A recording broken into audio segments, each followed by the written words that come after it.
digest about this movie? A lot to Oh, digest. introduce us. Oh yeah, welcome. Yeah, that's right. Hey, welcome back, everybody. This is a recorded version of Arknolia and the Doctor, Dr. Earl W. Brown. We have Arknolia Strokelbean, and we also have with us Casey is Raw on the call there. And Hey, and and recording this, we're going to upload it on my channel here. And I've been wanting to do this for quite a few weeks with these guys, and a couple others included as well.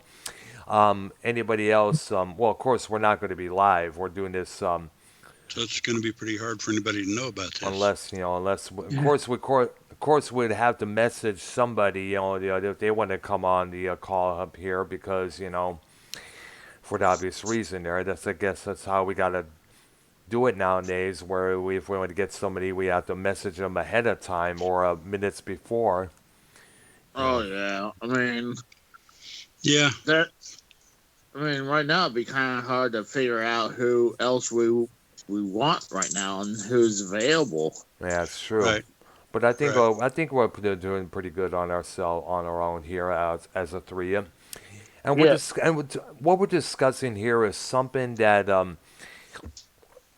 that kind of like it concerns a couple issues. It concerns a very disturbing issue that has been going on for many years, and it's a traits to a well-known Stephen King book, which was later made into a movie and a couple other movies soon afterwards, including a musical and a sequel. Now, of course, I'm referring to Carrie, the 1976 movie that starred Sissy Spacek, William Catt, P.J. Souls, Karen Allen, and Amy Irving. And also started Piper Laurie as Margaret White, the religiously insane mother of Carrie White, the poor little girl who was being abused by both her mom and the other girls at high school there. And apparently, what it is that it was inspired by a girl that was constantly bullied at, according to Stephen King, to the point where she ended up eventually committing suicide there. Yeah, Yeah, and the need note in detail, the original Carrie in the book was a lot more plumper. She had a lot of pimples on her face there, whereas Sissy Spacek's 1976 version, she was a lot more skinnier. She wasn't all that attractive. Her face was clean and all that, but yet they still picked on her because she was socially awkward. Now, of course, we all know the outcome. The one of the popular boys, his name was Bobby Ross. He asked her out on a date at the suggestion of his girlfriend. I guess was played by a- Amy Irving. She felt bad for the way Carrie was being treated by the mean girls up there. But the other girls up there decided to get their boyfriends together there. Let's pull this vicious prank on her. It was rigged, I guess, where her and Bobby Ross were like the king and queen of the prom. She's basking in the glory on the stage, and we all know what happens next. A bucket of pig blood is poured on top of her, and next thing you know, Carrie White loses it. She uses these telekinetic powers, as you know, to kill everybody within the gym, everybody in the prom. Nobody survives. And in the end, she walks home. She eventually also kills some girl named Chris, played by Nancy Allen, and her boyfriend, played by John Travolta. And they eventually die in this car wreck thanks to Carrie using this telekinetic power of a sway in the car and turning it over side and side and blowing up. Of course, Carrie gets home. She tries to wash the blood off of her. Her mom notices her, and then Mach, they cuddle, and then all of a sudden, Margaret White holds up a big knife and jabs her in the back with it. Tries to kill her. Of course, as it's saving herself, she uses her telekinetic powers to eventually get every sharp object in the house so it just kills her, where she's posing as the crucifix type of figure there. Jesus Christ composed there. And eventually, somehow, somewhere, the house starts to collapse, taking Carrie and her mom with her. And of course, we all know the ending scene where Amy Irving, walks up to a grave, puts a flower on Carrie White's grave, and somebody scrolls on it. Carrie White burns in hell. A hand pops out of the ground, grabbing the Amy Irving's arm there, and eventually the girl wakes up, screaming, hollering because of the nightmare that she just had. She's traumatized by all this happening. Now as we know, there was the musical which came out. I'm not too sure when. There was also a movie called The Rage Carrie 2, which came out in 1999, in which Amy Irving is the only original cast member to appear in this movie, to warn this other relative of Carrie White about what happened on that particular night. And of course, we had the 2013 Carrie, which starred Chloe Grace Moretz in the title role. And the woman, the director of that movie there, whose name I forgot, but it was a female there. I don't know what it is appealing about the 2013 Carrie, but after seeing the prom massacre scenes from that movie there, that version, this Carrie was no doubt a fucking Sith Lord. And I say that because when you look at how she made everything's move with her arms, with this clutching her fists on a couple of scenes, it's like, holy cow, damn. It's like, and all the comments underneath there on that particular clip was all referred to Darth Vader, Darth Carrie, Palpatine's looking at this like, yes, yes, let the hate flow through you. I actually I had to put something on my Facebook there regarding that. It's like I simply said, Emperor Palpatine, quote, your feeble skills are no match for the dark side. Carrie White, quotes, hold my drink. I had to do that because that kind of, when you look at the 2013, it kind of like, she does resemble a Sith Lord breaking out. But I mean, hold on. I don't know. I mean, the emperor is an emperor for a reason. Yeah, it's true, yeah. So I mean, like a Sith Lord, I can understand hold my drink, but as the Emperor Palpatine, he's supposed to be like the head villain. Yeah, of the all head. time. Yes, he was the devil. He was basically the galaxy's answer to Satan, whereas Yeah. Darth Vader was his own Anton LaVey. I guess so. But I guess a lot of say, but the reason I guess I brought this subject up because a lot of people in the comments section kind of like it made a lot of sense. When you bully someone to that point that they're reach no return, look out. And a lot of people are saying, these kids who are being bullied are not fighting back with telekinetic powers, but with assault weapons. Someone even wrote down that Carrie White was considered a predecessor to all these school shootings. And the majority of these school shootings occurred because was for one of the biggest reasons. They were sick and tired of being bullied, picked on, teased, taunted, and they just thought there was no other way to solve this problem. They could go to the school counselor, they can go talk to the kids. Is that going to do any good? No, they're just going to keep on doing it more and more. The same thing when they talk to a teacher, gym teacher, or the principal or vice principal for that matter. And a lot of this bullying still goes on today, mostly behind keyboards. And Well, that's it's definitely it's more behind keyboards nowadays. yeah, so it's because you could come up with a fake identity. We could come up with a fake location and not reveal your profile picture, what you look like there. They could use a movie icon from a movie or a comic book character and such. Yeah. Yeah, and but still the effects of that has is very dastardly. There was couple of cases where a couple of girls, teenage girls, ended up committing suicide from that as well. It was people were some people are sensitive to bullying, and it just got worse and worse. Now, you could say, oh, all the time, you could say, fight back, just ignore it, but at times it's kind of hard to ignore it. You know, it is kind of difficult.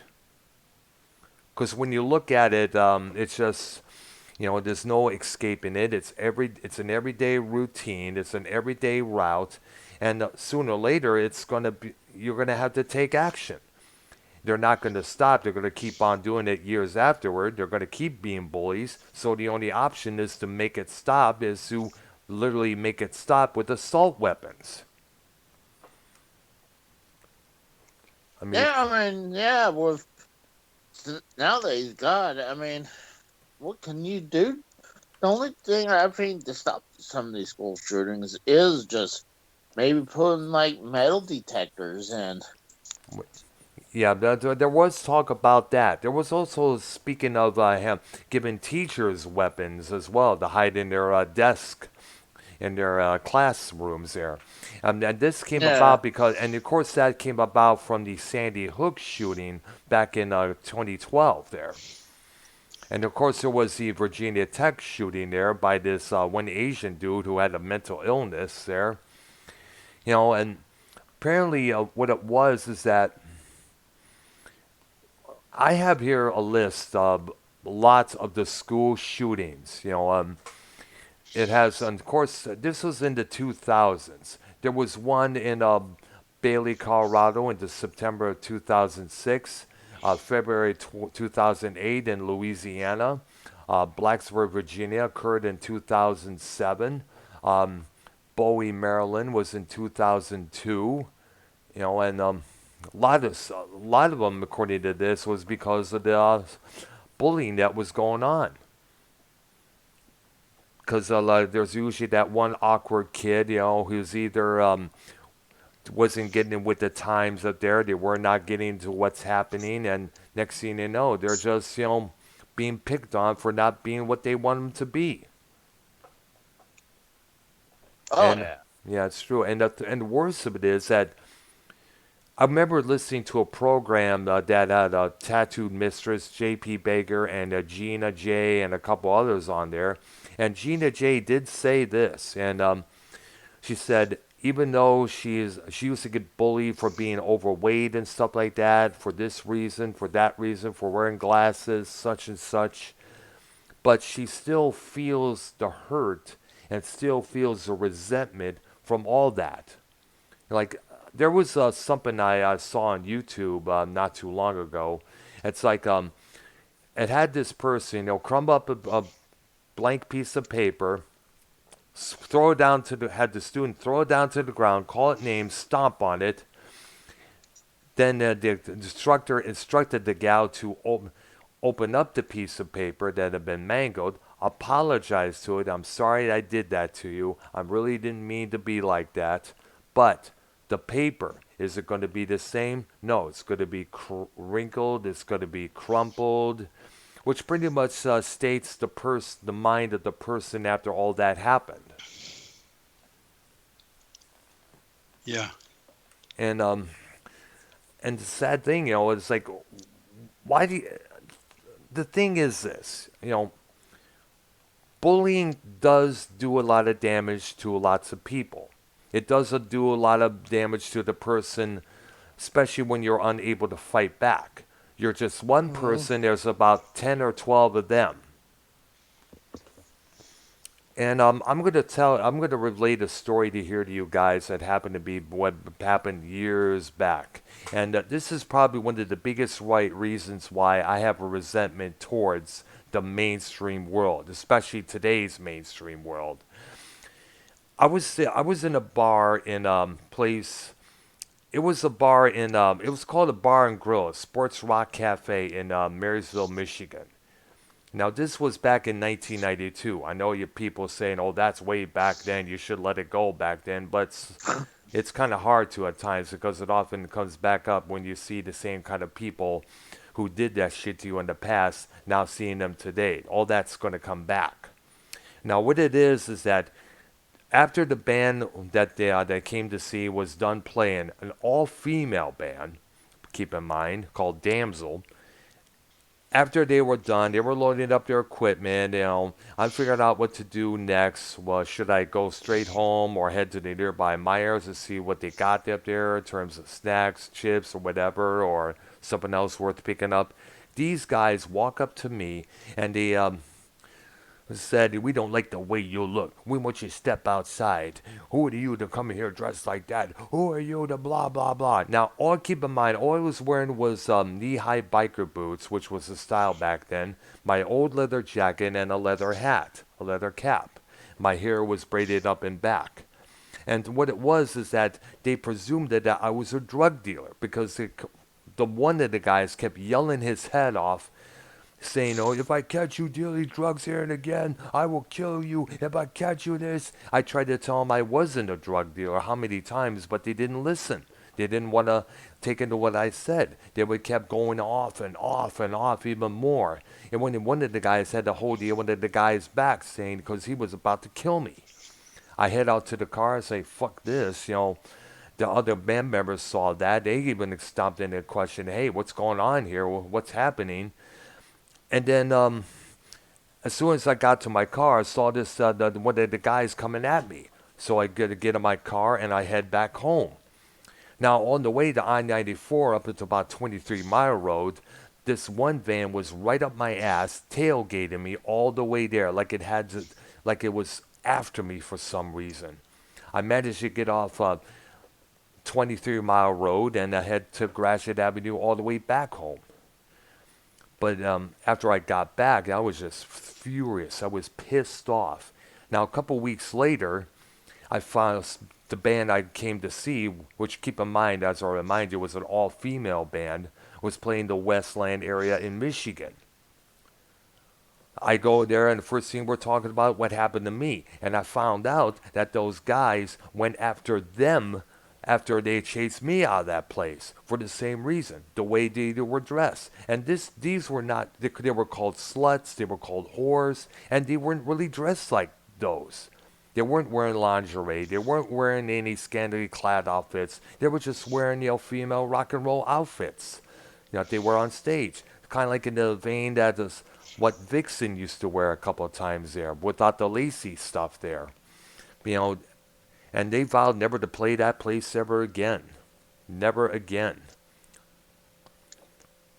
But that left a mark on me because, to this very, it took me how many years to try to get over that because we've seen the jocks, the preppies, the normal people, the popular people, the beautiful people do this to other people who are not Beautiful. like them.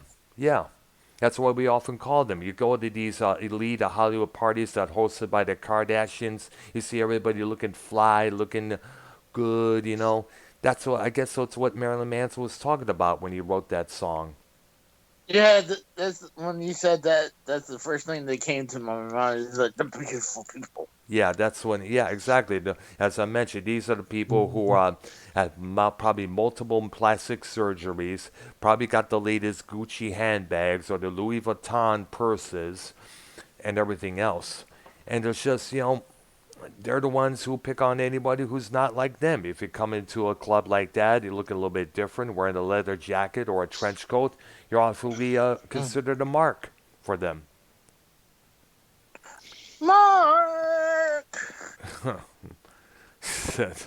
And the thing is, a lot of this bullying has been going on for many ages, and the kids are seeing this as the only option to make it stop. Now, there have been many ways of preventing this from happening. There's been lectures, there's been meetings, there's been also this zero tolerance policy, and but have we seen any of this? How have how much have we seen this go on? I mean, when do you think? What do you guys think would be the solution for to stop all this? Oh, I'm not real What? sure. I did a What lot of bullying? Hmm? I did a lot of Or moving. go ahead.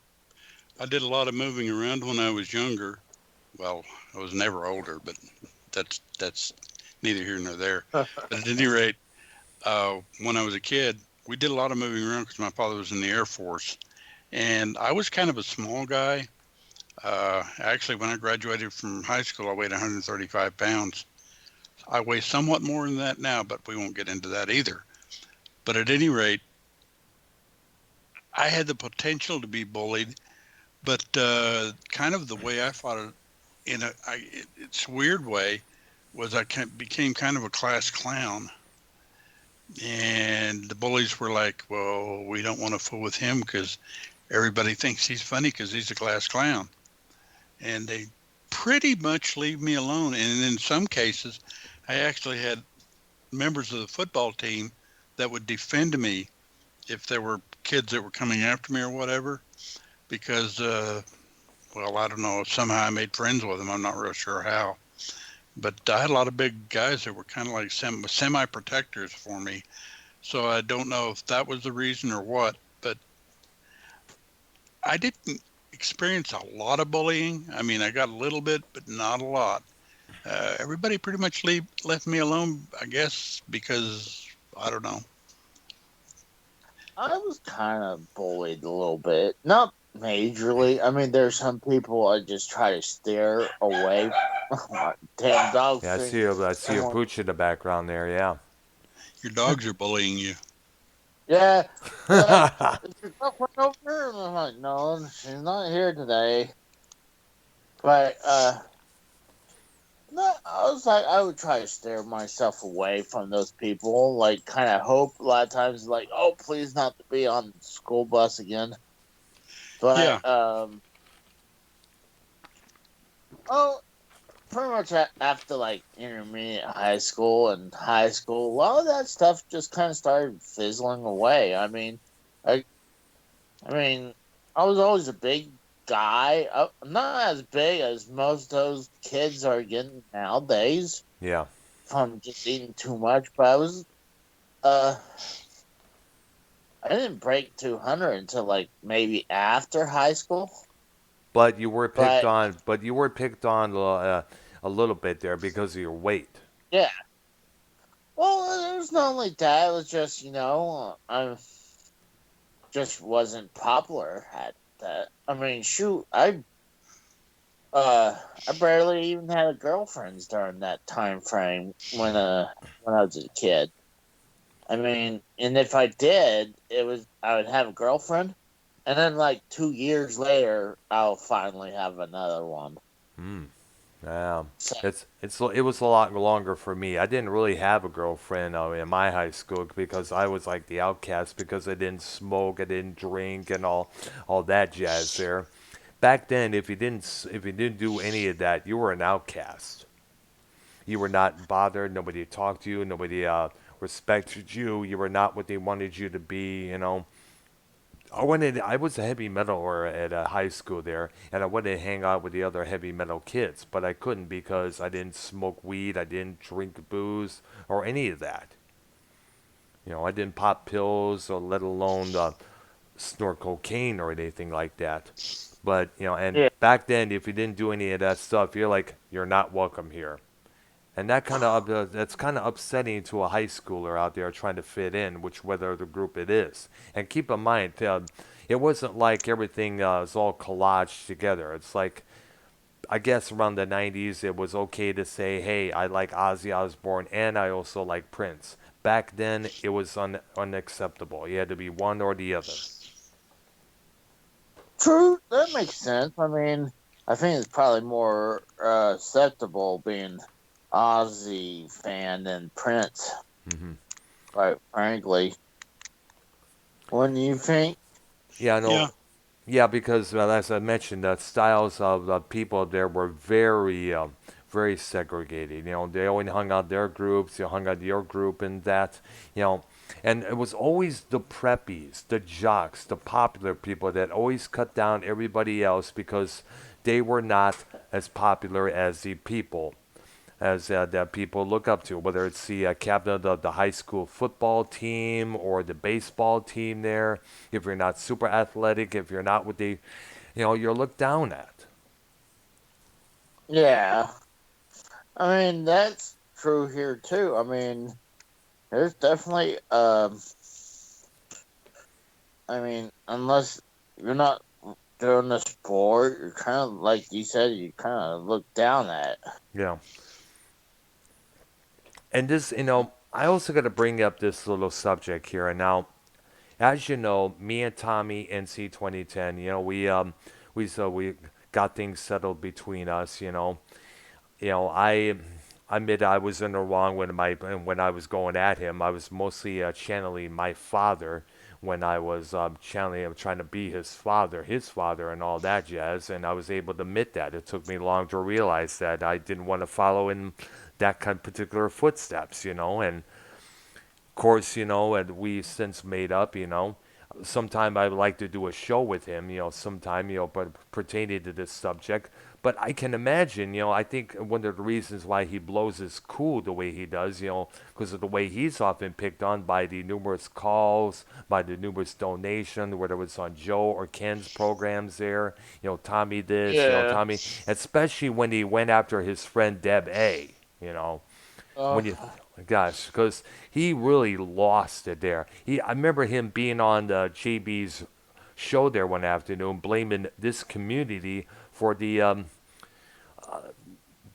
dismantling of the friendship between those two, because apparently she doesn't talk to him no more because of all these shots that people have taken in through the donations and everything. They're picking on his friend and he wants it to stop, but they're not going to stop. They're going to um, keep on as long as you keep mentioning it. Because there are people out there who get a sick pleasure out of getting somebody riled up to the point of no return. And I just want to know why, where does that come from? you know the weird thing is, like, why does she care? Quite frankly, Hmm. I mean, she probably really doesn't watch the show. Why does she even care From what I what's going understand, on? I think she probably did watch the show a few times, a couple times when he was on.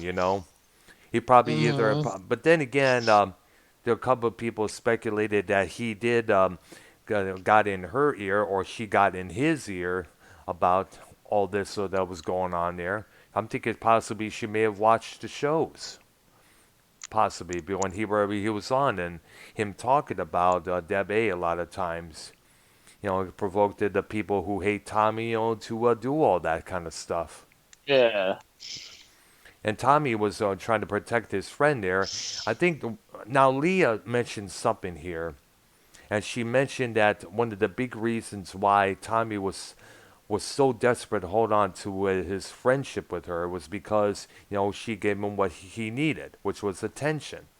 You got to remember, people with autism in high school didn't really get that much attention, whether it was bullying or not. The only kind of attention was being picked on, taunted, bullied, teased, you name it. That's how it was back then. So I guess Tommy kind of has a resentment towards this community for the way they pick on him as an adult. And you got to remember, people with autism have a hard time trying to keep things in, and they also Yeah, has that's a, and they also have a hard time distinctifying, telling the which from which. Is it a joke that he's telling me, or is he doing this to be mean to me? Because a lot of um jokes at that time are really come off as crude and stuff. yeah, that's a good point.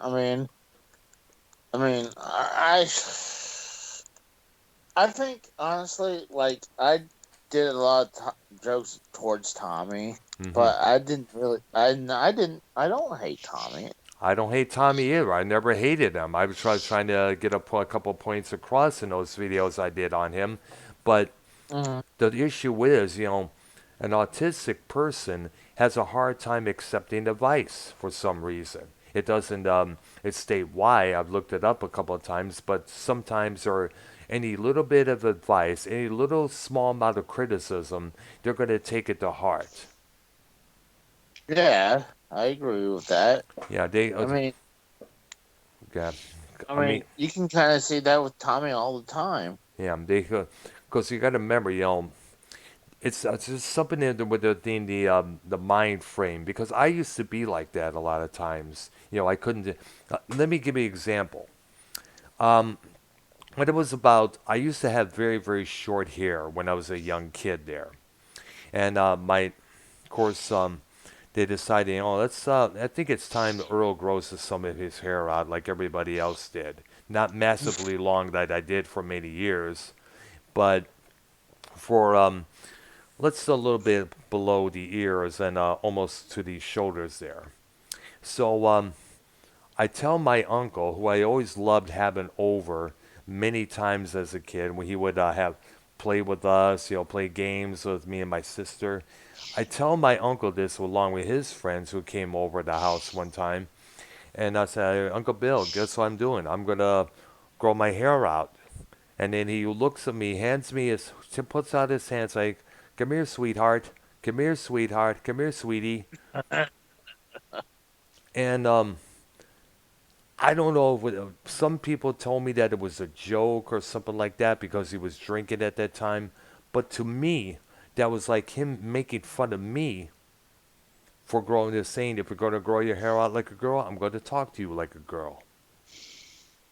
And for that, and that upset me. Even and I stopped speaking to him after that. I stopped speaking, and when it became over, I just avoided him because of what he said. You know, even my mom pointed out, ever since he said that to you, you've avoided him. You avoided him like the plague, you know. It took me a lot of years to figure out if it was a joke or not, you know, to actually forgive him, you know. Well, family can be hard to deal with. I mean, I have a lot of family issues, especially from my wife's my wife's family. Oh my goodness gracious, they're nuts. Yeah, I never wish um my in laws on anyone at yeah. all because Mm-hmm. how horrible they are. That's So true there. Yeah, family is just a hard thing to get no pass by. yeah. Now, keep in mind, I mentioned this that the bullying can it can also all last into a college life as well. And I'm Oh looking at yeah. yeah, I'm looking here. It says here in this one article, it affects more than feelings. It says here, bullying has become a prominent topic within education due to recent media headlines in the U.S. and abroad. The impact of these queries ripples beyond the bully and the victim to include administrators, parents, and fellow students. While previous research has concluded that bully behaviors decrease as a child progresses in school, more recent studies found that bullying can continue into college. The current project investigated differences between perceptions of bullying in high school and colleges, along with how college students' experiences with bullying impacted several constructs related to academic success. You know, like what is in parentheses, it says basic psychological needs, academic motivation, perceived social support, and perceived stress. Participants compiled a percentage perceptions of bullying questionnaire, basic psychological needs scale, epidemic motivation scale, multidimensional scale of perceived social support, and perceived stress scale, and a demographic data form. The results indicate participants who describe themselves as current or past bullying effects had significantly lower epidemic motivation than responses who did not. In addition, current victims of bullying scored significantly lower on two of the three constructs in the um, BPNS, the basic psychological needs scale there, anonymity and competence. These findings suggest students are susceptible to bullying after high school, and the effects can negatively impact their college life, motivation, and educational outcomes. In addition, past victimization can cause academic difficulties for college students even after the harassment has ceased. I mean, you got to remember this stuff. If we go, and this affects the individual for life when you think about it. Like if a guy or girl grew up in a house being yelled at by their mother or father almost on a daily basis, they'll do whatever they can not to, to keep themselves from being yelled at throughout their whole adulthood. Oh yeah. I mean, this shit affects you for your life, and it's going to take a lot of work to getting over that stuff. Whether it's being face to face with a shrink or a psychiatrist or somebody or a family member or something like that. I mean, all that kind of would help. I mean, like the best thing for honestly, after what happened to my late wife when she passed, Yeah. I should have got help. Mhm. But the best people who helped me. I mean, one was my family. My mom took me in and helped me out, and That's then good. a year later, I met with my girlfriend, and she uh, put a I had a huge hole where my wife was there. That void. That that void, and she filled that void, That's good. I'm glad to and hear that. it feels like I mean I'm able to move on. I mean I still think about my wife all the time. I I really understand. just think about I Cause think only really about the good shit. I So, but I mean I think therapy is a good answer though too. But I don't think just taking let's say taking drugs as like medication to antidepressants, all that jazz yeah there. all that shit is it's gonna you're not gonna be yourself when you're taking that shit, you know? No, that, and the plus the chances are falling into that pharmaceutical circle there, as we often call it. Mhm. That's I explained this a couple of times to other people. I explained this to Nikki Nines one time when we did that confession session. They get into they are there to prescribe this particular antidepressant. They try to take Mhm. that doesn't really do its job, so they go to the doctor again. That's this ain't working for me. Let's try this one, let's try that one, let's add to this drug, and next thing you know you're spending tons of money Mhm. for a prescription medication that doesn't really do its job. And next thing you know, you figure, fuck this. I need some relief. So I'm going to find some relief on the streets. I'm going to get me some cocaine, Yeah. some heroin. It's a lot more cheaper, and it does what the prescriptions are failed to do there.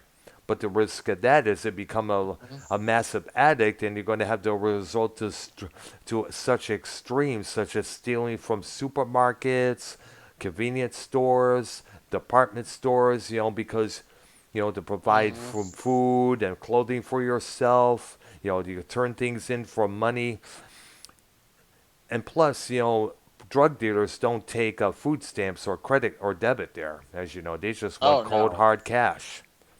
Fuck yeah, or I wouldn't doubt it, or maybe favors, you know? Yeah, sexual favors. They go on Yeah. sucking some pimp off for to get a discount. See, the thing is that I hate telling about this part.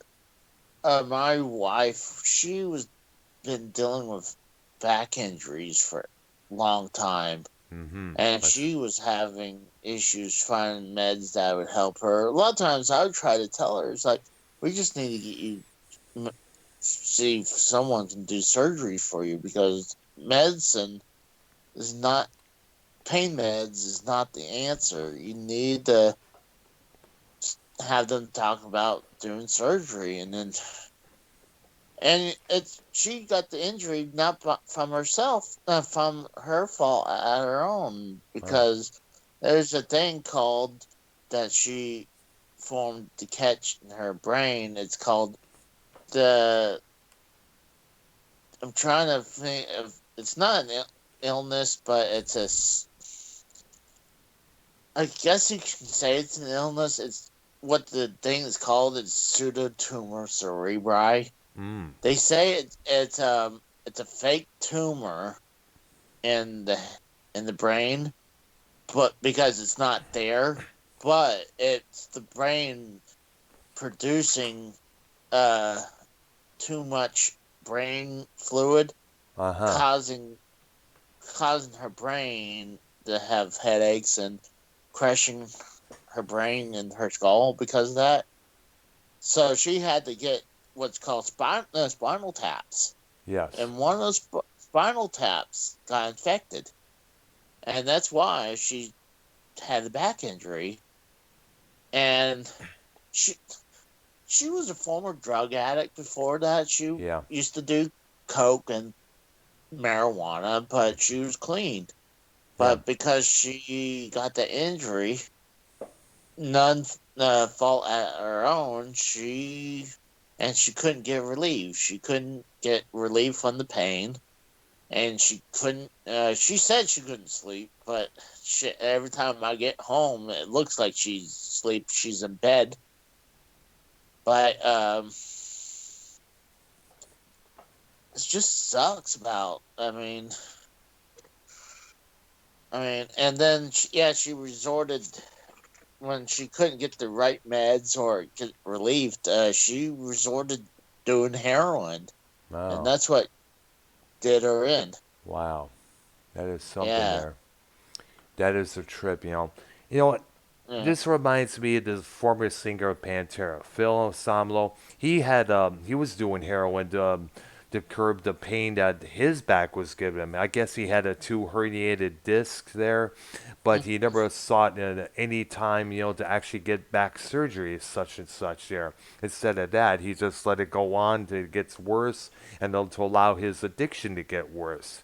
And I guess that may have been one of the reasons why Pantera decided, to originally take a break, say goodbye to Phil for the time being until he gets his shit together, and eventually it would never happen because Dimebag Darrell was shot on stage in 2004.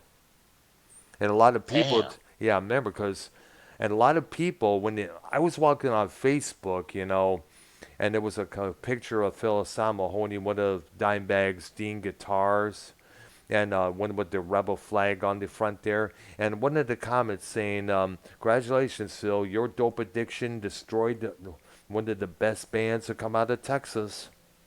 Oh, that's fucked up. Yeah, because sooner or later, because the band was getting sick and tired of his bullshit. They're like, "Come on, we got a tour to do. We got songs to create, and you're too busy in the corner there sweating your ass off, hallucinating and shit like that." But then again, from Phil's point of view, some pain medication don't always do its job.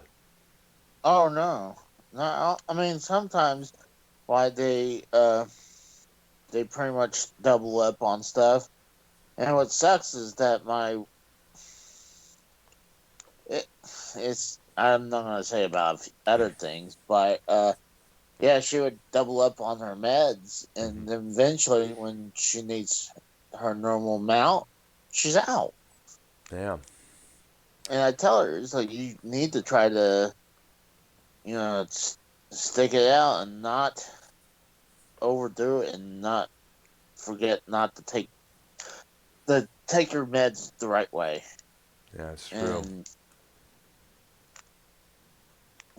it just sucks. Oh man, sorry that you had to go through that. As you know, I lost a girlfriend from not necessarily back issues, but from sleeping pills. She had a mental disorder, and she Ugh. often talked about the same thing I mentioned about antidepressants.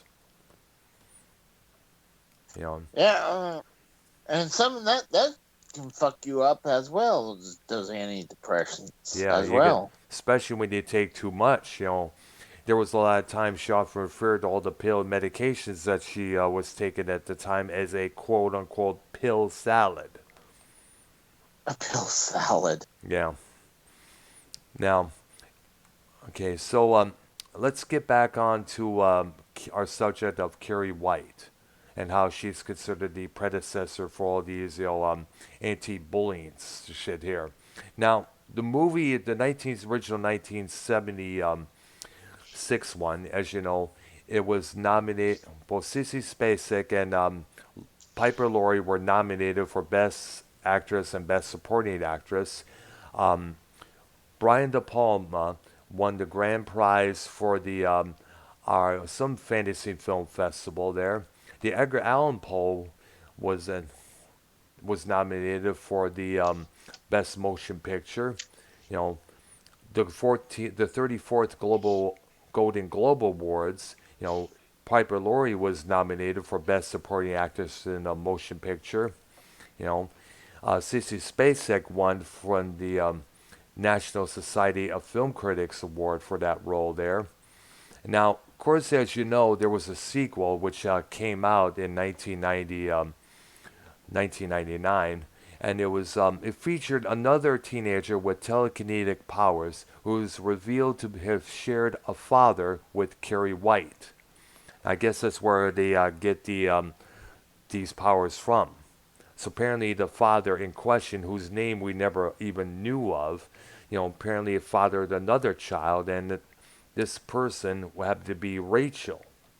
And of course there was a big explosion, big throwdown at some party where she is humiliated by playing some sort of some of her getting down with some football player, some popular boy. She's being humiliated. That's when her telekinetic powers come out, destroys the whole building there, and almost everyone along with it there. Now, Amy Irving from the original movie reprises her role as Sue Snell, as kind of like a warner to this person whose name is Rachel, as I mentioned. Now, in the 2000, there's also a movie, a TV movie in 2002. Now, it was based on King's novel and starred in Angela Bettis as in the titular role. The film updated the events of the story, but to modern day settings and technology, while simultaneously attempt to be more faithful to the book's original structure, storyline, and specific events. However, the ending was changed. Instead of killing her mother and then herself, the film has Carrie White killing her mother, being revived by CPR by Sue Snell, and being driven to Florida to hide. The new ending marked a complete divergence from the novel and was a signal that the movie served as a plot for a Carrie television series. So we could have seen a TV series based on Carrie White, but sadly that never came about. In the new ending, the rescued Carrie vows to help others with similar gifts of her own. Although Betts' betrayal of Carrie was highly praised, the film was cited by most critics as inferior to the original. Now, this is one I was talking about earlier in the program here, the 2013 remake. MGM and Screen Gems announced that there would be a remake of Carrie. Now, playwright Roger Sancasa wrote the script as a more faithful adaptation to King's novel, but shared a screenplay credit with the film's original writer, Lawrence D. Cohen. Now, he also made, this guy also made the Stephen King book The Stand into a comic book form in 2008. Now, the role of Carrie was played by 16-year-old Chloe Grace Moretz. Julianne Moore started as Margaret White. Gabrielle Wilde was Sue Snell. Alex Russell and Broadway actor Ansel Elgort played Billy Nolan and Tommy Ross, respectively.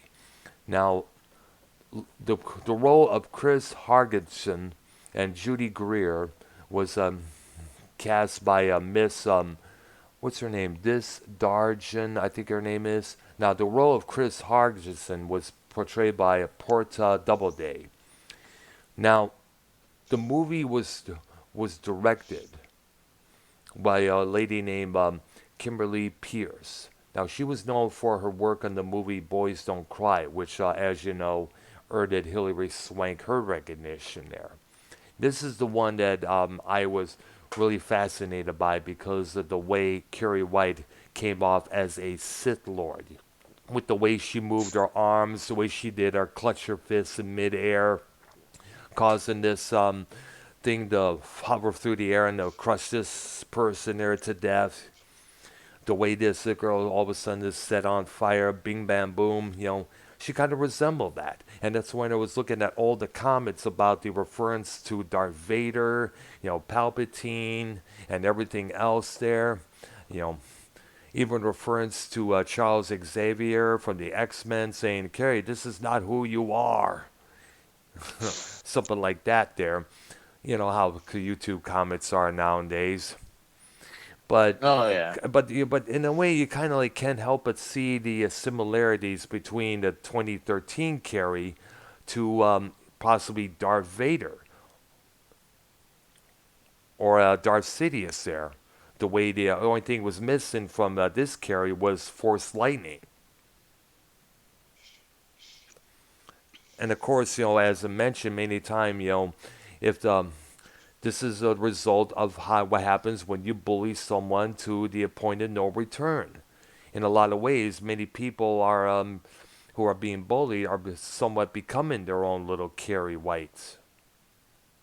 When you think Well, about it, let there. me let me ask you. Um, you said you were bullied a little bit, but Yes. were you ever to the point where you're ready to do something crazy uh like these kids nowadays? They'll say they'll use bullying as the reason why they shoot up a schoolyard. So, well, believe it or not, I actually contemplated that when during this one school I was involved in, you know, but I couldn't do it because number one, I wouldn't know where to get a gun, and number two, my parents would have found it and bawled me out. And number two, I didn't have the money, let alone a job to afford one. And plus, I kind of knew of the results, what would happen. I would have spent the rest of my life in prison, being raped in the showers. And I guess one of the reasons why these kids often kill themselves after committing their deeds is because, they're fucked afterwards. There's no way out. They're going to prison for life. And they don't know. Yeah, And when you think about it, they broke the hearts of their parents. you broke my heart. Yeah. I mean, like that would have broken my mom and dad's heart if they found out if I was plotting to do something like that, let alone commit it. True, that's a good point. Yeah.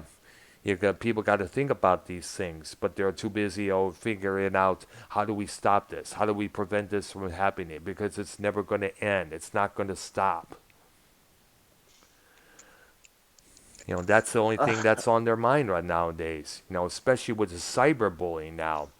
I mean, we Yeah. look at issues we had with Young Republican and SC Steve coming up with all these fake accounts and such. There were many times, many of us wanted to head down to the downtown Houston area and find out where he lives and beat the snot out of him. Well,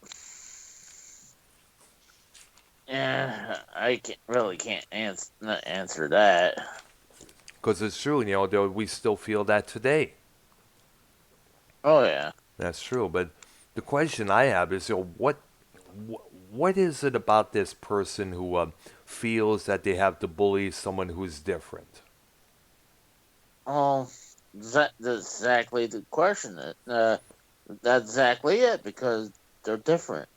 Yeah, because they're not what they Mm. want you to be. Well, there's another chance that possibly the bullier was the victim themselves, and they feel like they want to make everybody feel their pain until they realize at the last minute, no, I cannot do this no more. It's not who I am and such. I remember reading a story. Actually, viewing a story on TV about this former bullying, now being saying he was sorry to the kid he was going after, and they become best friends. What the? All right, you okay there? Yeah, my mom has. her TV going. It just sounds like someone else is in the room. It's hard to tell a little bit there first there. Yeah, it's what? Could you hear that too? Not that much. Yeah. Mm. Oh, also she likes leaving the TV on in the living room, so that's probably what that is. Yeah, just most likely there. Yeah. It's you know, there are times we wish we could have put a stop to it by just telling them to stop. But the thing is, a lot of people, their teenagers, have that arrogance. They have that need, to get to do this, to do that. They're not really thinking about what could happen in the possible future. They're so gun ho on what's right now, whether it's making this person pay or that person pay here and there. You know, I guess we could never tell. I'm going to ask both of you guys, if you were given a chance, how would you stop bullying in high school, colleges, and elsewhere, even in the workplace? Um, Workplace is easy. I mean, they can always take warn you to the point where they can just say, "We're not gonna take your bullshit no more. You're fired." Yeah, but And it's I kind of go ahead. good. And I'm bringing that up because a guy I know, his name was Rob, who lived in Windsor, Canada. He was having a hard time. He was worked as a carpet man in some place there, and all the guys, other guys used to make fun of him because he was into the goth rock scene at that time. Look at this little gothic boy here and there and here. And one time at the nightclub that we went to, he came in all pissed off and angry, not able to talk to anybody, including his wife, who was at him at that time there. And this isn't a full-grown adult there. They just picked on him because he was different. Uh, And that's your answer. They're different. Hmm. But so in their mind, do they feel that everybody must be the exact same thing? But where does it get the idea that everybody has got to be like themselves? Where does that come from? I think that's just nature. If you think about it, I mean, I really Well, can't have. a lot of people become bullies because they're inadequate. They see something in other people that they can't be, and it bothers them. Hmm. And that's basically the reason that they do what they do. Hmm. I mean, so they see somebody getting all the girls in the high school, and they're unable to get any dates of their own. So they decided, I'm going to make this person, I'm going to humiliate them because he's getting what I should got.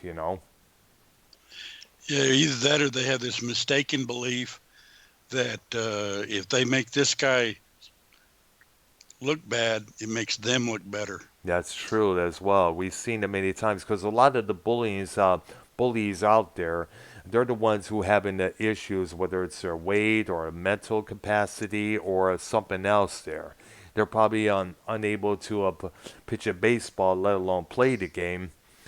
And they see this other person who's awkward could grow up, but is expert on baseball and other sports, and it kills them to that T. Yeah, but basically, that's a lot of the reason that bullies do what they do is because it makes them, in their eyes, look better. Yeah, exactly. Now I'm going to touch up on something here that, as we all know, that really caught. I guess was kind of like the granddaddy of the school shootings trend that followed afterwards. Because every time there's a school shooting, we always hear about this shooting happening or that shooting happening soon afterwards. If you ever notice, there was one Yeah, after the '99 Colorado shooting. There was one that almost took place in Port Huron, Michigan. Believe it or not. Yeah. And I mean, I'll try to jump in. I think the only good thing about this pandemic, you're seeing less of these school shootings now. Yeah, it's true. Yeah, because of the simple fact that hardly people are now doing classes online on Zoom or on Skype and all that stuff there because of all Yeah. this. Hardly any, but there's discussion about how many kids are going to be allowed in class. Are they going to be separated 6 feet apart? There's going to be a lot less people in the lunchroom. They got to keep their distance now. The same thing with the eating area at the shopping mall near us. Well, and also, I believe I was listening to Joe and Leah Mm-hmm. talk, and they're saying that they have where they send they could send their kids to school on certain days and certain days not. I'm like, hold on. So what's the freaking point if you can send them on certain days, but then other days they're home? I mean, then the whole thing with this hybrid um, schooling is just BS. Mm-hmm. Wow, that's So something there. It just makes a lot. yeah, It's I know this pandemic has fucked shit up. That's for damn sure. It's oh just really yeah, it's fucked everything up, no matter what. Now, let me also point this out. Some of the kids who often get bullied at times do are often because of mental illnesses. You know, like one of the boys who did the shootings in the Columbine shooting there was apparently were victims of mental illness. And the Harris, the person, one of the person there was depressive and was psychopath, a clinical psychopath. You know, the supervisor in charge of the Columbine investigation will later remark that one of the boys went to the school to kill and didn't care if he died, while the other one wanted to die and didn't care if others died as well. So, mental illness often plays a part of it because they have a hard time adjusting to what's normal and often picked on them for that. Like if you're autistic or have some sort of a mental deficiency, sure shit, you were bullied and made fun of for that because of that. But they're not realizing, of course, they're not thinking about the future, what could happen. Well, now we realize the results of being bullied on to picked for whichever reason there is. But it's just sad that it took how many lives of teenagers, high school kids, it took for people to realize this. And it's oh yeah. sad. And it's sad. Now I'm looking up on the thing here about the situation about the Columbine here. Apparently the outcast situation. Now during the investigation of the Columbine High School, while such high school cliques within high school, like the trench coat mafias that they were often referred to, was often discussed. They said on one perception that the two guys were both outcasts who had been isolated from their classmates, prompting feelings of helplessness, insecurity, and depression, as well as a strong need for that level of power and attention. There was one of them even wrote in a journal saying, quote unquote, "I hate you people for leaving me out of so many fun things." Another wrote, "The lonely man strikes with absolute rage." In fact, in an interview, one of the people in the high school described these two boys as the losers of the losers. This concept was, of course, questioned as both the two boys had a close circle of friends over the wider informal social group. Now, they've also said that they were not in the trench coat mafia, but they were like, I know, and were not outcasts or loners. And this was coming from people who knew those two boys. Either way. But still, we still have bullying. We still have the situation going on. And not, and plus, though, let's make something very clear here.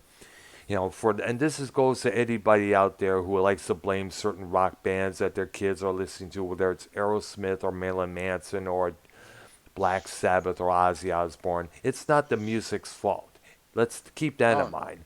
It's the will of the individuals or individuals involved who prompt this, and they have sure Oh, have a good damn reasons.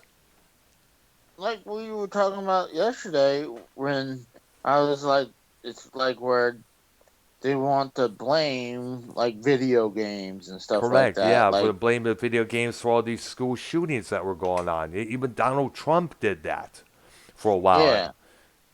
and he needed to be I mean, called out on that, man. but honestly, I feel like yeah, I think kids who really traumatized from bullying, Hmm. they should just be really need to be trying to think. Go just do therapy. I mean, what else could you really do? Yeah, but yeah, but so but the thing is, some parents may not look it down, may choose therapy as an option. To some may not be able to afford therapy. Who knows? Because you're seeing True. because it costs lots of thousands of dollars, for one session, for what I understand there. Well, that makes a good point. I mean, it is expensive to go to those therapy classes. I mean, that's one of the reasons I didn't even want to go it because I was like, fuck, I like when I moved back, I just didn't feel like I could do it. I mean, because it's going to be too expensive. Yeah, it's true. Yeah, and here's something else that's also worth noting. The psychiatrist can give you some motivation. They can help you get you back on your feet here. Take control. You are unlike anybody else. You have a good degree in this and that. They fill your self-esteem with all sorts of praise and goodness. You come out the office, feeling a lot better, feeling that yes, I should do this instead of doing that. But you get back out. You get back out on the real world. You get back in high school, but all that negativity, all that insecurity, all that depression just comes back. So you're not Oh, really oh, completely cured because I don't know, for some reason you try to be a new person, but yet, however, the people around you won't allow you to be that new person. I mean, that's a good point. I mean, it's like if you when you start a new job, you could reinvent yourself. Like you don't need to be that person again. Yeah, it's true. Yeah, but then again, but the thing is, there's going to be those out there who are going to see you as that other person and nothing else. Mm-hmm. Now, let me give you an example. Keith or Barber. YR brings him back into the community. He's doing shows with YR, often at times they have, Bullfrog included as well. And we all know what Keith or Barber got himself in trouble for there. I got the whole story from Jeebus to God there and a conversation with him. Now, Keith Barber says all the time that he's rehabilitated, he's learned his lesson, and this and that. He's right now serving time in a group home there because of his mental condition there. But there are Mm-hmm. going to be those out there who still see him as that sick son of a bitch who jerked off in front of those kids. Oh my god. And of those people, and while I was watching sort of a volleyball game, I believe, from what I understand there. But still, the idea, people are not going to forget that. And even though this mentally deranged person is going to come in with a new opinion of themselves, I'm a different person now. They're going to not that other. There's going to be those who are going to believe, no, you're still retarded. You're still this. You're still up to no good. You're still this that. You don't deserve it. You're still not one of us. You're not welcome in our group. Blah blah blah, and just it's back to square one at times. I'm not saying Eddie Well, Broadcast is a predator or anything, but there's going to be that perception from the other people, especially the ones committing the bullying. well. I really have no real good answers to bullying. I only thing I could say is, it's best to stop now because, who knows? As we all mentioned, there could be, you could be creating some, either a bunch of Carrie Whites, a bunch of Jeffrey Dahmers, or a bunch of psycho killers, or any other guys who commit these school shootings out there, like the 2-1 who did the Columbine High School shootings in '99. Oh, I've honestly I feel about these schools. If bullying shapes you, then I kind of almost feel like you're weak minded. I mean, I Hmm. hate to say that, you know. Yeah. I mean, I can understand like, hey, I don't want to deal with this person because of that, but Hmm. I mean, when I was a child, I I told this story just to a couple people in the community. Not, Yes. I'm not sure you know about this, but Hmm. not I hadn't told this very not so often. Hmm. But my babysitter would when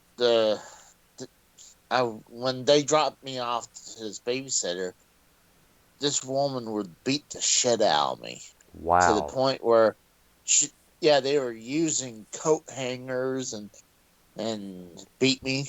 I was like, What the fuck for, man? Were they oh, that they're just deranged or were they just nuts? oh, they're nuts. I mean, to the point where I was never a fan of drinking tea. Hmm. So one day I just like didn't want to drink tea. I just said, "Can I have some water?" It's not like, "Hey, you you have any sodas?" Where like, where's the damn soda at? Yeah. I just like, "Can I have water instead of tea?" And that was too much to ask. But Hmm. I don't remember too much except minus that and a couple other things. Like one of their sons would also bite the shit out of me.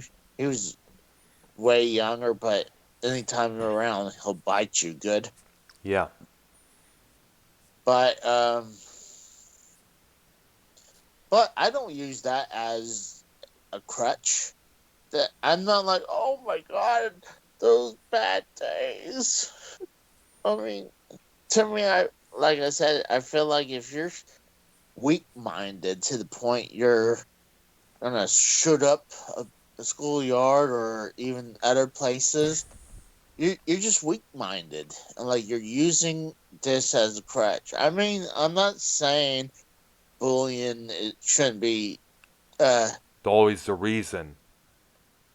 Bullying is the reason, Yeah, it's true, but but they don't want to make it the you only reason. There's other yeah, issues that are involved in it. exactly, exactly. I mean, there's going to be other options. I mean, like we were talking about, we got bullied, but we never shot any place up. I had no tension at all to ever do it, or I mean, I would get a stupid thought in my head every once in a while, but I don't act on it Yeah, that's because true. because I because I got I control my actions. And plus, the consequences of doing that particular action would haunt you forever. Exactly. Yeah, gosh, So that's true. like when something stupid comes in my brain, and then like, well, why did I think about that? I was like, and so you know what? Doesn't really matter because I didn't act on it. Yeah. But which is a good thing because, God knows, as I mentioned, if you did act on it, people would not Yeah. leave you alone over it. I mean, like, Oh no, there'll be like consequences, like you said. yeah. I mean, like, look at Ozzy Osbourne. We all know the story of him biting the head of a dove in that record company meeting in 1980, or him biting off the head of an actual bat in a concert in Boston, Massachusetts. To this very day, people still talk about it. Still often referred. It's still often speak about. It's made jokes about it. I mean, it's hard to for I know there's a lot of times Ozzy probably saying to themselves, "Wish I hadn't done that, so people wouldn't shut up about it," but they're not going to forget it no Yeah. matter what. Let alone the song "One in a Million," the racist and homophobic lyrics of "One in a Million," the Guns N' Roses song. Axl Rose even said he's going to be asked about that song now for the rest of his life. And there are some those who still talk about that to this very day. And that song came out in 1988. I think biting the head off a bat is freaking awesome. I mean, it's wild. I didn't know he bit the head off of a dove, though. Yeah, that was back. Yeah, that was back during the record company meeting. Him and his wife Sharon was, and he was newly signed to this U.S. label, CBS, Jet Mhm. CBS. They were going to finally release Blizzard of Oz, and apparently they had, so the gimmick was fly over this cage and let the doves fly out as a celebration. Yay! And one of the doves landed in Ozzy's lap, and Ozzy took it, and Ozzy, drunk at that time, took it, bit the head off it, and just boom, shoot it out, and that disgusted the record executives. He was barred from their offices and that, though they released the album. But that storyline there helped sell how many copies of Blizzard of Oz, the first solo rest album he did. You know, it's shocking he did that shit and Hmm. he's still alive. I know. That's why we're seeing all these memes of him nowadays. They say like, I bet if Ozzy Osbourne is sure enough, if Ozzy Osbourne could bite the head off a dove or a bat, he could certainly survive coronavirus. That's right. You know what? Didn't they supposedly they say the coronavirus came from bat soup or Oh, something? somebody in China or something like that. I'm not. Yeah. But then again, they always come up with some weird ass shit overseas. Yeah, they liked how AIDS got uh, made. I think something about someone fucking a monkey or something. Oh God, they were blaming that for the cause of AIDS back in the 80s there. Yeah, and like that shit doesn't make fucking sense. I mean, maybe there's something more than that. I mean, because think about it, all these prescriptions we have nowadays combat all these diseases. Hmm. There's going to be some diseases going to be like some of these fucking meds. I know, dude. You see all these commercials. You see them all the time. Warning: if you do not take, if you're on this medication, do not take if you're this. Do not take if you're that. Or better yet, may cause vomiting. May cause pimples on your face and ass. May cause your fingernails to grow way too long. May cause sperm back up to kill you or something like that. We've seen that so many times before. It's like the side effects do more damage than the what the drug is supposed to be taking does. Yeah, Well, my like my favorite side effect is may cause death. Oh there you go. I might take it. gosh. Yeah, that's true there. Huh. All Like right, where guy. I think I seen like stand up where I think it was Jeff Foxworthy and he's going through all these things. It's like uh has it's like I think it's just for having itchy watery eyes and it has all these symptoms if you take it. And it's like I guess I'm gonna have itchy watery eyes. It's like it's worse than taking the meds. Mm-hmm. It's like, yeah, take this med, to keep your nerves down, but yeah, but you're pooping all the time, you're pissing all the time. There, you got to carry a, you got to carry a.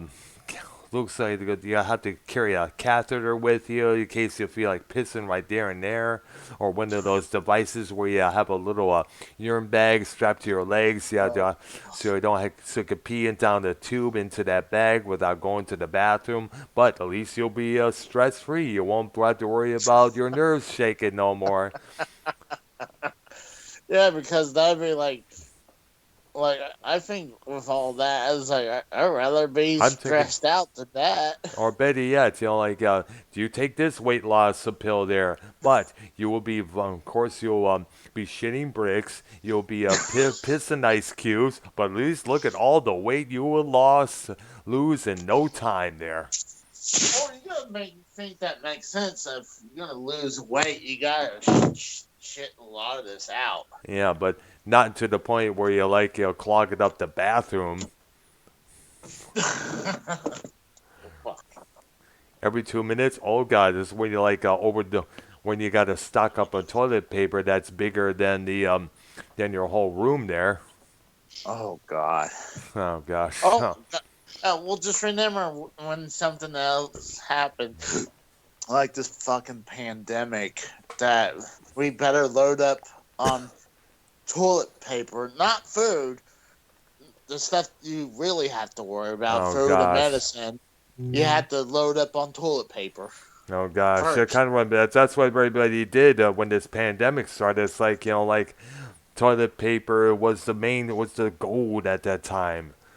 Yeah, I'm like, what the fuck? And then they didn't even say toilet paper.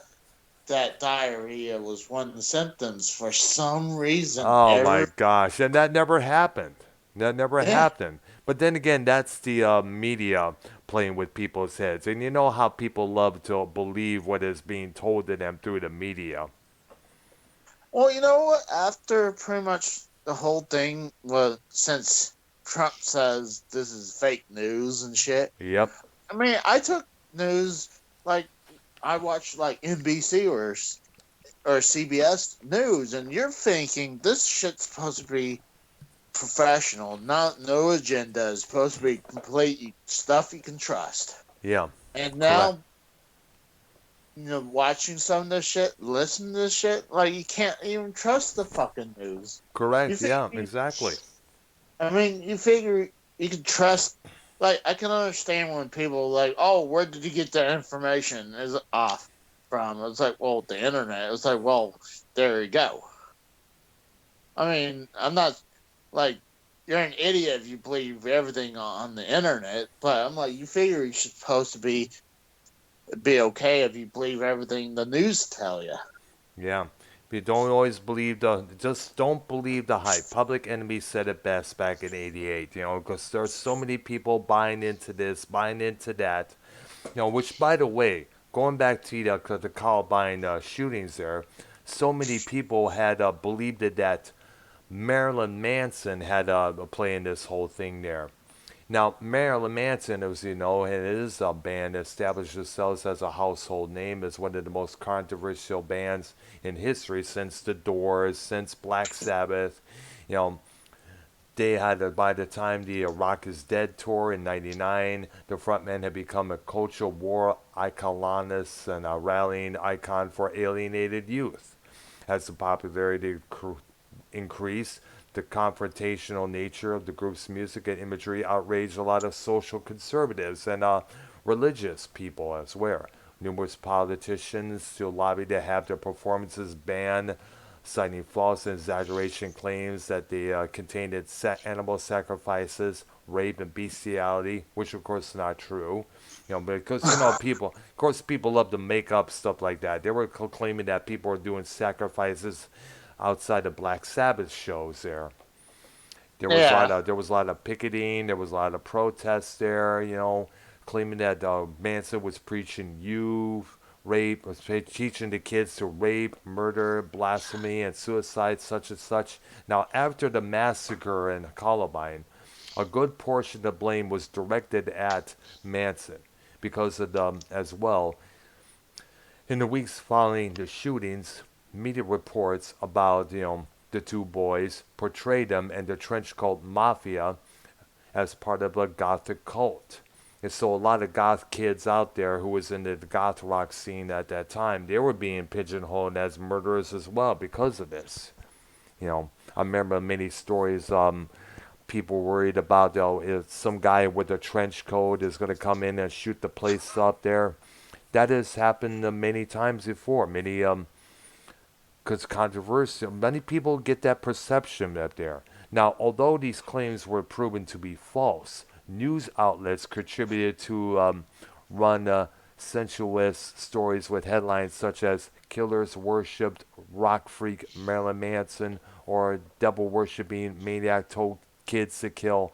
That's something that the tabloids would come out there, and they do that to sell. Exactly. Yeah, that's one of the reasons why I have no respect for these tabloids, let alone In Touch, Life and Style, and all these stupid rag mags out there on the supermarket, because all they do is they twist the truth around and make it more enticing, more intriguing. Dude, half that shit they print in there is not even fucking real. You know, Well, and if you actually read the tabloids and you think you're reading real news, then you're forget it, just absolutely. And it was also proven that the two boys who shot the high school were not even fans of Marilyn Manson. see. That's the thing. I mean, they like we said before, where they were trying to pin it on something. Yep. Maybe these kids were just straight up crazy. I mean, you Crazy, cannot. but maybe they were crazy, but at the same time, many people who were different, as we know, are outcasted by the main school, by the main kids. They're like placed, they're not associated, they're not welcome to any parties, let alone any gatherings and stuff like that. And it's going to hurt that person. It's going to hurt that group of individuals not to be No, included. I think that has more reason. I think shit like that would cause it more than, oh, I like Marilyn Manson, or I like playing video games, or I like violent movies. I Hmm. think being socially outcast Hmm. does it more. That's true, yeah. There was an episode of the 1960s Dragnet I remember watching on syndication. It's about a high school boy who was not invited to be involved with parties or gatherings or anything. He was an outcast. As a result of that, he had some real hand grenades. He wanted to blow up some sort of party at a house there. Nobody, he said, nobody invites me to anything. Nobody invites me to this. Nobody invites me to that. Of course, he was apprehended by the cops there, and he ended up being in the mental ward as a result. What's funny is that back in the day, I remember this one kid. Hmm. I tried to make amends with him. He didn't help his cause, though. I mean, Uh-huh. I didn't really did anything to him, but Hmm. I could have prevent some of it if I wanted to. But uh, like this guy would, he's a complete nerd, but he was Hmm. not saying what I do is not nerdish at all. I mean, I'd be granted, I love video games, collect them. I'm a nerd, but this guy is like where he sounds like one of those computer nerds who'd be like, I like this and that. And one day, we were in class, and he was talking to this black guy, and he said, "Well, you're just an N word." Oh I'm yeah, like, we know. Oh man. I'm like, I'm like, okay, that's why people hate you. I Wow. mean, you say stupid shit like that, of course, no one likes you. And then, and he got his ass kicked when he said that to him. Wow. And Damn. I mean, granted, so I wasn't gonna stop him. He said that to a black guy. I mean, Oh he gosh. deserved to get his ass kicked. Yeah, that's one of the things. That's sometimes some people don't realize that they're doing wrong, and that's they figure out why everybody's picking on them. I think we a couple of people we know have been up doing that as of late. Now here's something else I looked over on the information here. KMFDM and Rammstein, both popular bands in the gothic industrial metal world there, they were also big fans. The two guys who did the shootings were big fans of both groups. Now, one of the boys had lyrics on his little website there from both artists, such as the songs Son of a Gun, Straight Bullet, and Waste by KMFDM, as well as translations for the songs done in German. In the same blog post, It was written, I just like to go to the downtown area, blow up something, and shoot everything I can, feel no remorse, no sense of shame. Now, that last sentence right there was a quote from the song Anarchy by KMFDM, which was a big popular hit among goth clubs around 1997. Now, the other boy wrote in his yearbook, my wrath for January's incident will be godlike. He wore a t-shirt saying wrath during the massacre, and wrath and godlike are both songs by Camp FDM. Now, in April of that same year, Camp DM decided to disband after accomplishing so much with their musical career. They put out an album called Adios, meaning goodbye. Now, the coincidence of that album's title and release date in one of the boys' journal was a quote-unquote a similar final Adios tribute to Reb and Vodka. Thanks KMFDM. I ripped the hell out of that system, quoting the song Godlike. Now, one of the members of KMDM, mentioned this here, and I'm going to read it from start to finish. Quote unquote, first and foremost, KMFDM would like to express their long and deep heartfelt sympathy for the parents, families, and friends of the murdered and injured children in Littleton, Colorado. We are sick and appalled, as the rest of the nation, by what took place in Colorado yesterday. KMDM, KMFDM are an art form, not a political party. From the beginning, our music has been a statement against war, oppression, fascism, and violence against others. Now, while some of the former bandmates are German, as reported in the media, none of us condone any Nazi beliefs whatsoever. Because of that tagline, that believe that all Germans are Nazis and stuff and such there. you know. All right, so I'm going to probably conclude this little show here with a little. What should we do to stop the bullying? I don't think that you can do anything about it.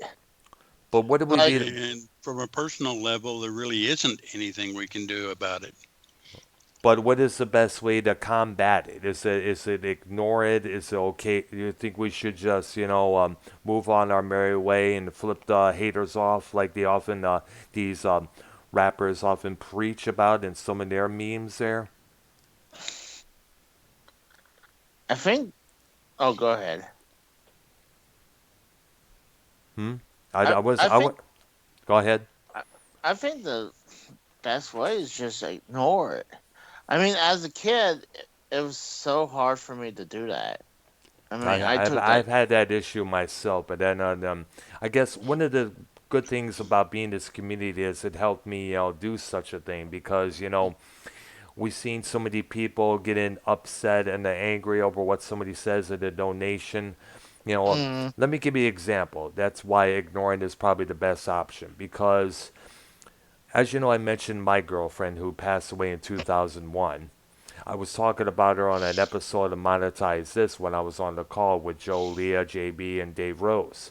Somebody donated, under her the girlfriend's name there, saying, "I'm sorry, Earl, I did that to you. I'm sorry that I broke your heart." Blah blah blah. I know that was done. I think they were trying to get me to get riled up or get me upset, which I did not. As it turns out, because I did not get upset, that was the only donation regarding the woman's name. Now, if I were to scream and holler, they would have kept on, and kept on. Hey, we mhm. got Dr. Earl revved up. Let's go fuck with him. Exactly. I Yeah, mean, that's what happens with Tommy. Like I said, I before I done jokes towards Tommy. I even did a couple recently. yeah, That doesn't mean I hate him. I'm just fucking with him. I I know, mean, yeah. I That's true mean, there. I'm just kidding. I mean, I don't actually mean any of this. I mean, um, People if it, fuck with one another now time and time. They played pranks and jokes on one another Yeah, lots of times. But sometimes, people take it to heart because, they can have a hard time distinctifying, as I mentioned, which is a joke and which is a disrespect, because sometimes the two often look similar with one another. true. I think the only way you can really sit back and realize if it's a joke or not is the situation. Just kind of analyze the situation. Like, does this guy really hate me, or and just analyze it. And if I feel like if I really hurt someone by a joke, Yeah. I would send them a message or real quick, it's like, dude, I was just kidding. I don't mean any of this. I mean, I'm just joking. hmm that's probably the best idea to do, I guess, Arknolia, would you agree on Yeah. what we're saying here? Just the best way to ignore it? Yeah, for the most part, I think ignoring tends to, they lose their steam because they're looking for a rise out of you. Yeah, that's what I Mm-hmm. And was. if That's what you I was ignore it, told as well. Yeah. and if you ignore it, you're not going to get the rise. So, So you lose. There you go. Exactly. Yeah, and I think that's only. I guess that's the best way we could do this. Like I said, But if you start screaming and hollering, they get what they want. I mentioned this to Zach, Tommy. JB mentioned it to Tommy. I told it to Tommy several times. Like, dude, I'm like, no one here really hates you. No. Uh, I think if they did, I think they wouldn't interact with him hmm at all. Yeah. But I think there's a part of him, though, that likes the attention. yeah, that's a good point. Yeah, because they're getting, at least if it's good or bad, they're at least they're getting some amount of attention. Because as we mentioned, Yeah, many kids with autism or any other condition, they don't really get that much attention from anybody else. right. They're often And he pushed to the kind side.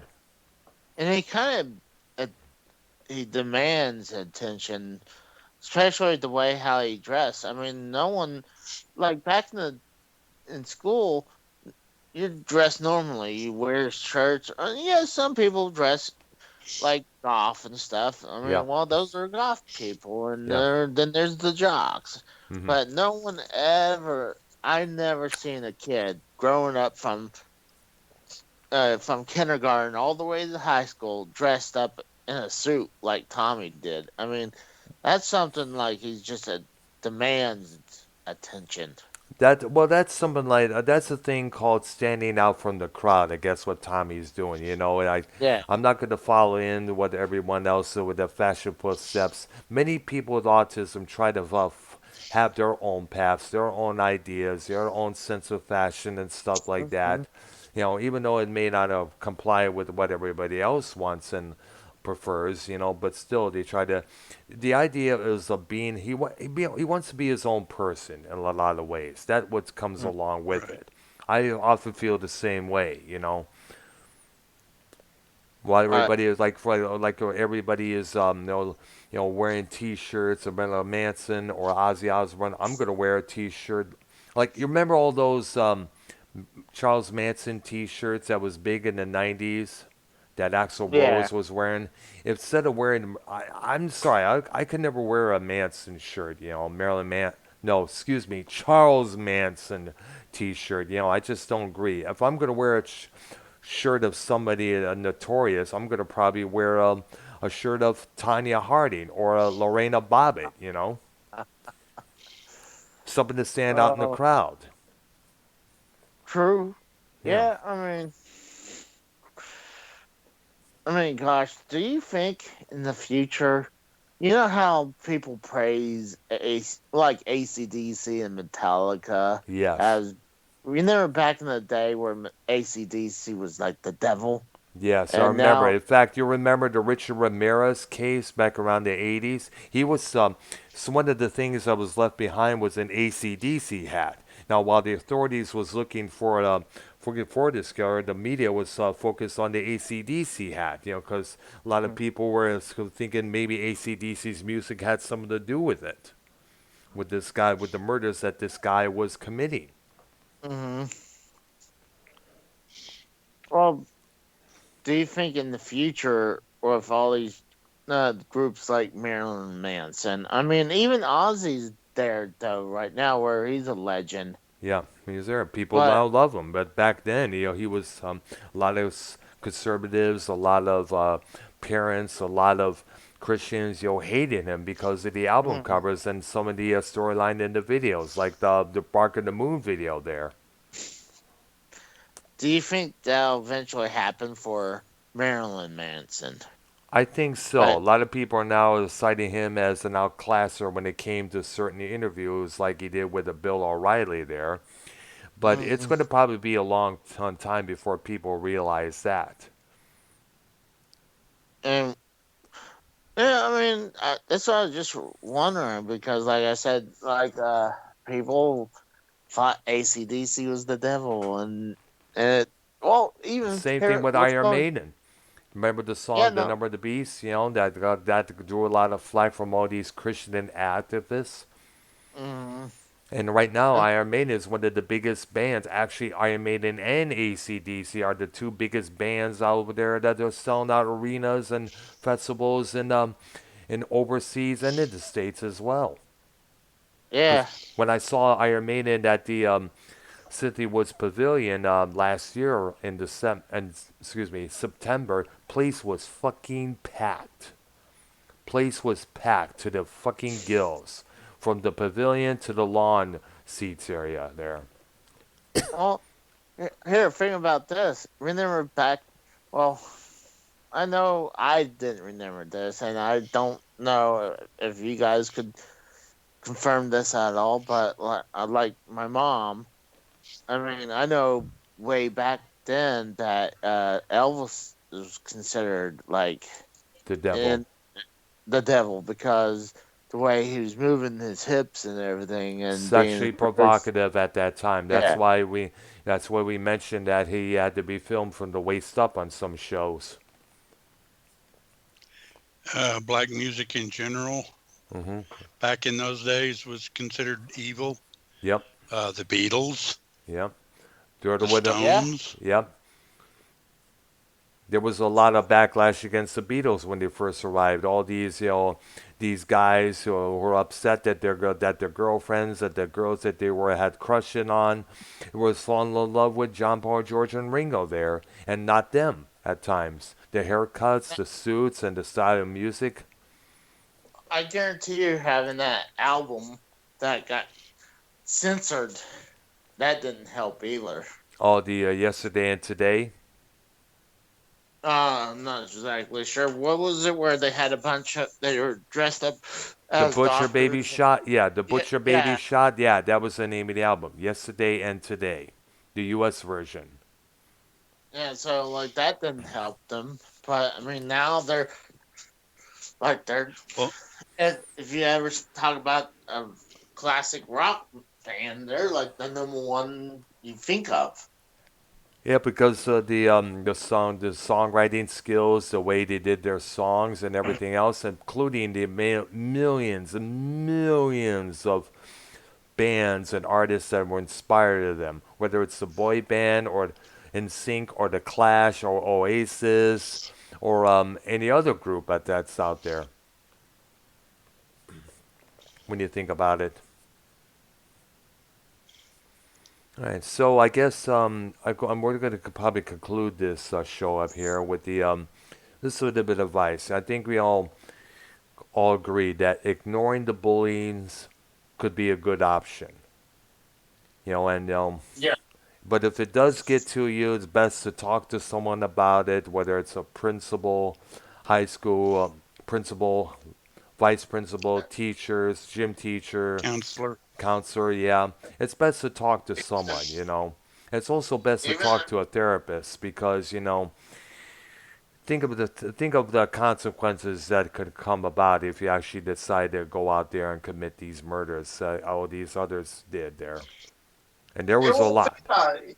Even you can talk to your parents or family members. I mean, I guarantee you, 99.99% a lot of these kids, they'd never even tell their parents they had problems. Or Yeah, it's that's just, true because I don't know for some reason I guess they're afraid of some probably being ridiculed or something like that for their parents. yeah. I don't know what the reason for that is, but I think that may be one option.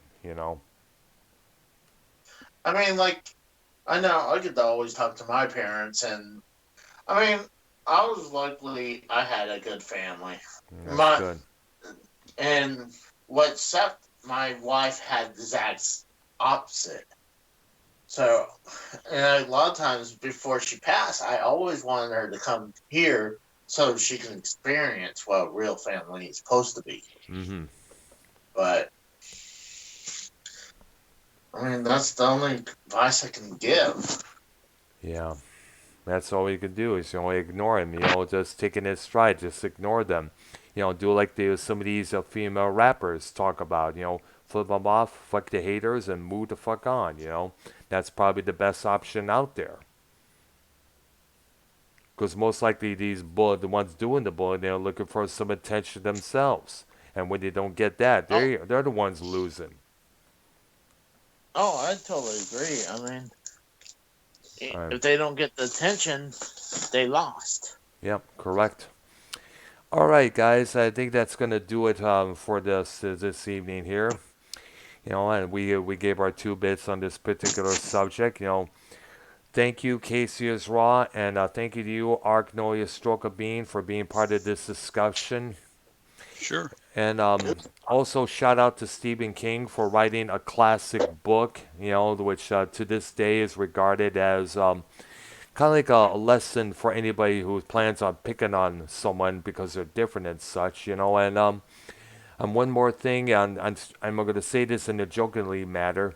Shout out to Carrie White for being the first Sith Lord. I had to get that in. I had to get that. All right, there. Way before Vader, Sidious, Maul, Maglus, all those guys, Carrie White was the one you didn't fuck with. Right. All right. Once again, Arknolia and the Doctor every every day, Monday through Friday, with the exception of Thursday. It's 7 p.m. Eastern time, except on Thursdays, 6 p.m. Eastern time. We're going to continue our series around the Stones, TV, movies, and everything else. Our recap and preview this coming Monday as well. Casey, if you're not doing anything, feel free to call in on that day, okay? Oh yeah, I totally enjoy it, dude. I mean, anytime I see you guys on, then when I'm free, I try to jump in. All right, so but probably probably the best thing would probably be to add you is because every time I take Casey's call, it drops you off the call with places on my call with Arknolia on pause there, Yeah. and that drives me nuts. So let me know in the Skype chat if you want me to add you in, and we will do so. Okay. Okay. All right. You Sounds have a good. good one. All right. For Thanks. Arknolia and Casey and Okay. myself, you guys have a good one. Okay. And stop the bullying, Bye bye. people. Bye bye.